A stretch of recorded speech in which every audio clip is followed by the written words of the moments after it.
He grew up in the Blue Ridge Hills of Virginia, a quiet boy from Lynchburg whose faith ran deeper than fear. Desmond Thomas Doss was born on February 7, 1919, the son of a carpenter and a homemaker who raised him and his brother in a small wooden house without much money, but with a steady belief in the Ten Commandments. The image that stayed with him all his life came from a picture that hung in their home, a painting of the Ten Commandments showing Cain standing over the body of Abel. Beneath it were the words, "Thou shalt not kill." It was the first rule he ever learned, and the one he refused to break, even when the world went to war. When the Japanese bombed Pearl Harbor, Doss was working in a shipyard in Newport News, helping build America's answer to that attack. He could have stayed there, safe from the front lines, but he enlisted anyway. He said he couldn't stand the idea of others fighting to defend freedom while he stayed home, but he joined on his own terms. A devout Seventh-day Adventist, Doss refused to carry a rifle or take a life. He didn't call himself a conscientious objector. He said he was a conscientious cooperator. He wanted to serve his country, just not by killing. That distinction, however, made him a target long before he ever saw the enemy. In the Army of 1942, refusing to bear arms was seen as weakness, even treason. During basic training at Fort Jackson, South Carolina, his refusal to touch a rifle turned him into a joke. Men in his unit hid his Bible, mocked his prayers, and called him Holy Joe. Officers labeled him a coward and warned him that his beliefs would get men killed. One sergeant tried to have him discharged on psychiatric grounds, claiming that any man who wouldn't carry a weapon in war must be insane. But Doss held his ground. He told his commanders he didn't need a weapon to serve. What he wanted was to heal, to become a medic. He promised that when the time came, he would go wherever the wounded lay, no matter the cost. The Army finally relented. Doss was assigned to the Medical Corps and began training to save lives instead of taking them. Through those months, he stayed an outsider. While others spent weekends drinking and brawling, Doss spent his nights studying field manuals and praying. He refused to train on Saturdays, keeping the Sabbath in accordance with his faith, yet he volunteered for extra duties on Sundays to make up the time. Some officers admired his quiet discipline. Most thought it stubbornness. When rifle practice came, he drilled in first aid. When others cleaned weapons, he learned to clean wounds. By 1944, his unit, Company B, 307th Infantry Regiment, 77th Infantry Division, shipped out for the Pacific. They fought through Guam and Leyte, brutal jungles of heat, mud, and malaria. Doss proved himself there the way he had promised. In Guam, he dragged men out of crossfire and treated them under fire. In Leyte, he waded through flooded rice paddies to reach the injured, sometimes standing waist-deep in water while bullets hissed past his helmet. The soldiers who had mocked him began to notice that the man without a gun always seemed to run toward danger instead of away from it. He never preached, never asked anyone to believe what he believed. His faith was private, but absolute. He prayed over every man he treated, friend or enemy, and never once left a wounded soldier behind if he could help it. By the time the 77th was ordered to Okinawa in the spring of 1945, his reputation had shifted. He was still the man who wouldn't carry a weapon, but now the name Holy Joe was said with a different tone. Okinawa was the final step before Japan itself, the bloodiest battle of the Pacific, a place where entire units were wiped out in minutes. The objective for the 77th Division was a coral escarpment called Maeda Ridge, a 400-foot cliff the men would later call Hacksaw.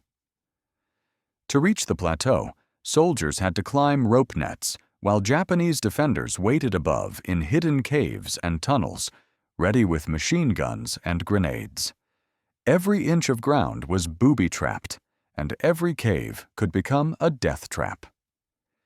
As the division prepared to assault the ridge, Doss's officers reminded him that medics were expected to protect themselves. He could carry a pistol if he wished. He declined again. He would take his Bible, his medic's bag, and his faith. Nothing more. He told a fellow soldier, "My God tells me not to kill. I figure he'll help me if I do what's right." When the first attack came in late April 1945, the Americans reached the top of the cliff and met a storm of fire. Mortars burst among them, machine guns cut through the lines, and within hours the ground was covered in the dead and wounded. The battalion was forced to withdraw, but Desmond Doss did not. He stayed behind on the escarpment, crawling among the craters and bodies, searching for any man who still drew breath. That night would make him a legend. He had been called a coward for refusing to carry a gun, but when the moment came, he would show the world that courage had nothing to do with weapons. The Battle of Okinawa began on April 1, 1945, the largest amphibious assault in the Pacific Theater and the last major campaign of the war. It was meant to serve as the final stepping stone before an invasion of Japan itself, but it quickly turned into a slaughter. The island was a maze of ridges, ravines, and coral cliffs, all reinforced by Japanese tunnels and bunkers. Every yard of ground had to be taken by force, and every position was defended to the last man. The Japanese strategy was simple: make the Americans pay for every inch. For the men of the 77th Infantry Division, the key obstacle was a towering escarpment near the southern village of Maeda. The maps called it the Maeda Escarpment, but the soldiers nicknamed it Hacksaw Ridge because the cliff face looked jagged, as if the earth itself had been chewed apart. It rose nearly 400 feet high, with sheer walls of coral and a plateau at the top that was riddled with tunnels, pillboxes, and concealed artillery. The defenders were veterans of earlier battles in China and Manchuria, men who had sworn to die rather than surrender. The first attempts to take the ridge were met with devastating resistance. Artillery and mortars rained down from above, and machine gun nests positioned to crossfire the approach shredded the attackers.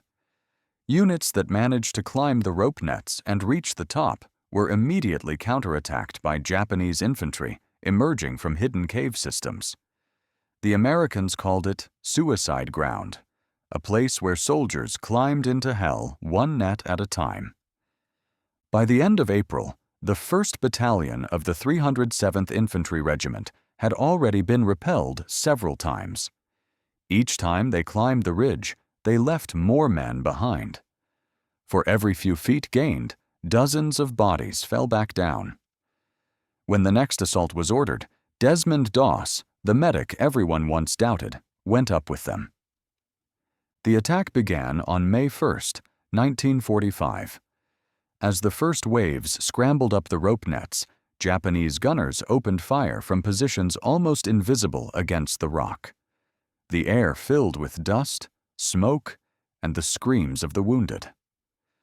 Mortar shells burst among the climbing soldiers, cutting ropes and sending men tumbling into open space. The assault stalled almost immediately. Yet somehow, some of them made it to the top, and the fighting spread across the plateau. It was a nightmare of smoke and confusion.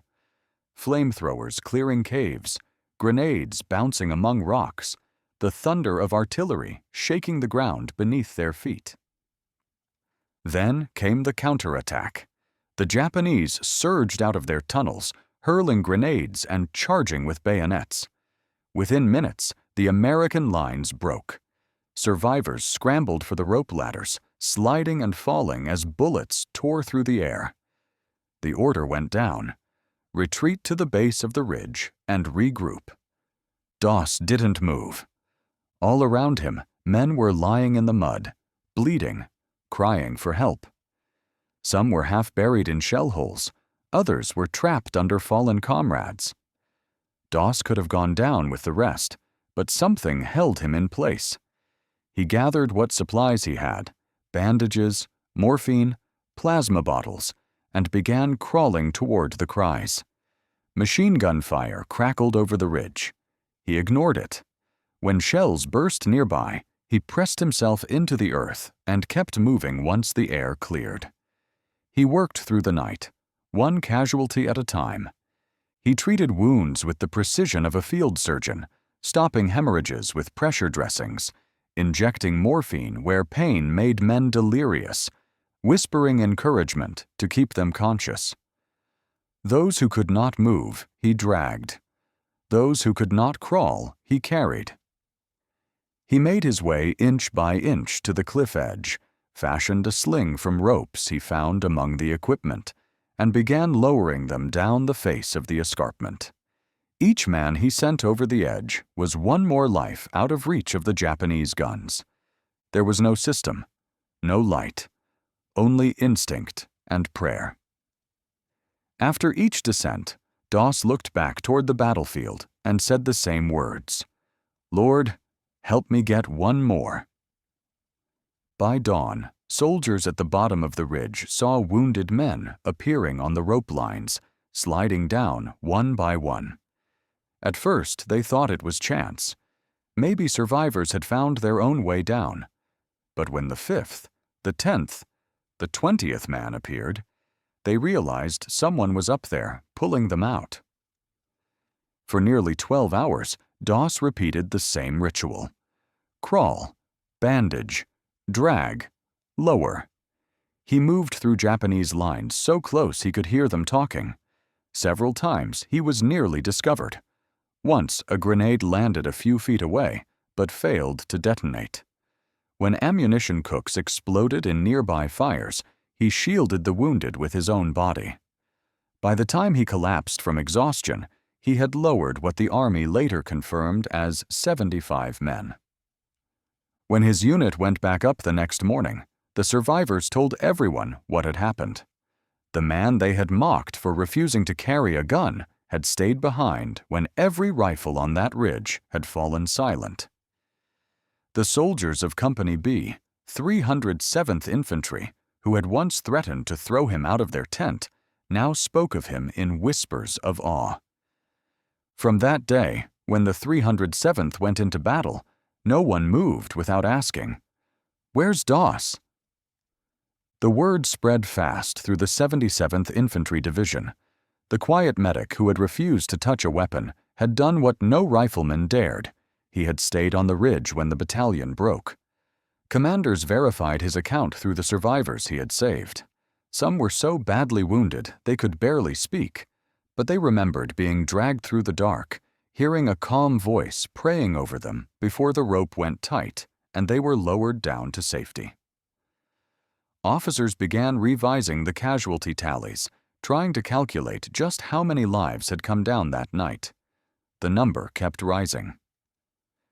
On May 2nd, the division prepared to attack again. Before they climbed the ropes, several soldiers gathered around Doss and asked him to pray for them. It was the same men who had once laughed at him in training. They told him they wouldn't go up until he finished. He bowed his head and asked for strength, not victory. The prayer was brief, but when it ended, the men of Company B began their climb. The second assault went better. The Japanese positions were bombarded with artillery and naval gunfire before the infantry advanced. Yet the resistance was still ferocious. The enemy's network of tunnels allowed them to reappear after every bombardment. Doss moved among the fighting without a weapon, treating wounds, dragging men to cover, and marking the dead. Several times he treated Japanese soldiers who had been hit and left for dead, applying the same bandages and morphine he used on his own men. When questioned later, he said, "They were suffering just the same as ours." The battalion finally secured the top after several more days of bitter fighting, but Doss's ordeal was far from over. On May 21st, while he was tending to the wounded near the front line, an enemy grenade landed beside him. He tried to kick it away, but it exploded, peppering his legs with shrapnel. Even then, he refused evacuation. He crawled to another wounded man and treated him first. When medics finally reached him, he insisted they take someone else before him.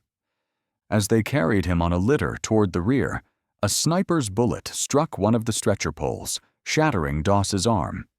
He fell to the ground, bleeding and half-conscious.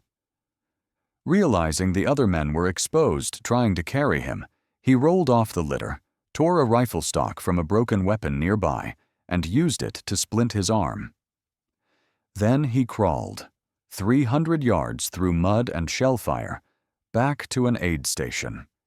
It took him 5 hours. When he finally reached safety, the medics who treated him found his pocket Bible missing. It had been a gift from his wife Dorothy before he shipped out, and he had carried it through every battle. Word spread that it had been lost somewhere on the ridge.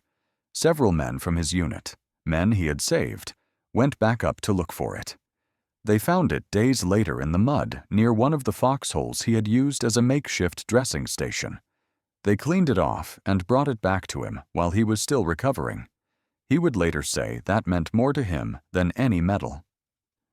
The official count from the battalion's after-action report credited Doss with saving 75 men during the night of May 1st to 2nd. Doss himself thought the real number was closer to 50. He didn't care to argue it. "I just prayed to save one more," he said. The Army settled on 75 for the record, but even that number barely captured the scale of what he had done. He had not just treated the wounded, he had carried the spirit of the entire battalion through a battle that should have destroyed it.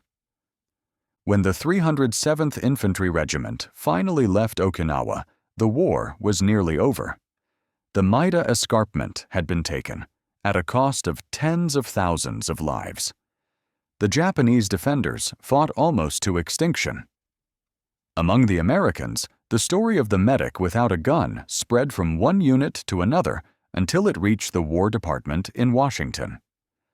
Commanders submitted eyewitness accounts, photographs, and casualty logs to support what many thought unbelievable. A man who refused to fight had become one of the bravest soldiers in the entire Pacific War. Back home, Doss was thin, scarred, and partially disabled.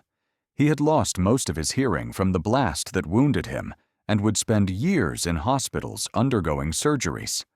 But in October 1945, he stood in front of President Harry S. Truman at the White House to receive the Medal of Honor. The president shook his hand and said, "I consider this a greater honor than being president." Doss stood quietly, holding the medal he had never sought. He said he only wanted to prove that his faith could survive the battlefield.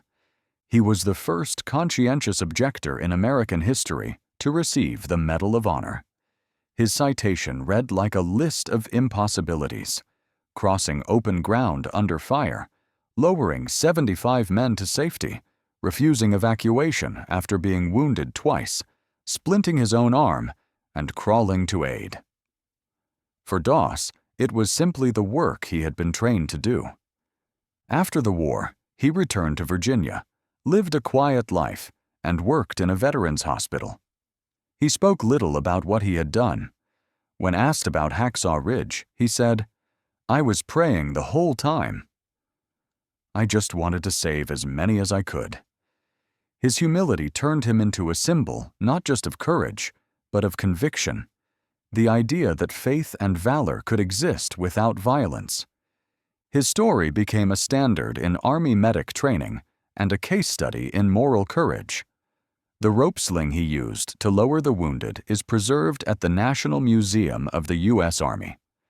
His Bible, still stained from the ridge, rests in the archives of the Seventh-day Adventist Church.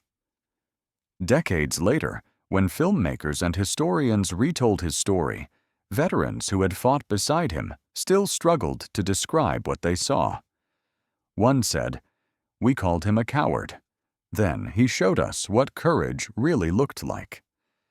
Desmond Doss died in 2006 at the age of 87. His Medal of Honor citation remains one of the most detailed ever issued. But beyond the medals and numbers, what endures is the night on that ridge when one unarmed medic kept asking for one more and kept finding them until there were none left to save. After Okinawa, Desmond Doss returned home to a country that was beginning to understand the cost of the war it had just won. Hospitals were full of broken men, some missing limbs, others haunted by memories. Doss was among them, his body torn by shrapnel, his left arm permanently damaged, and his lungs scarred by tuberculosis he had contracted in the Pacific. He spent years in and out of military hospitals, often alone, recovering from wounds that never fully healed. Yet he never complained. When reporters asked how it felt to be a hero, he would smile politely and say, "The real heroes didn't make it back." For him, Okinawa wasn't a story about victory. It was about duty fulfilled. His Medal of Honor didn't change that. He refused to capitalize on fame or speak for profit, saying, "I just did what I thought God wanted me to do." The Army, which once questioned his sanity, now used his name in medical and chaplain training to define moral courage. His actions became a case study in how one man's conviction could influence an entire unit. Officers cited him as proof that discipline could come from belief as much as command.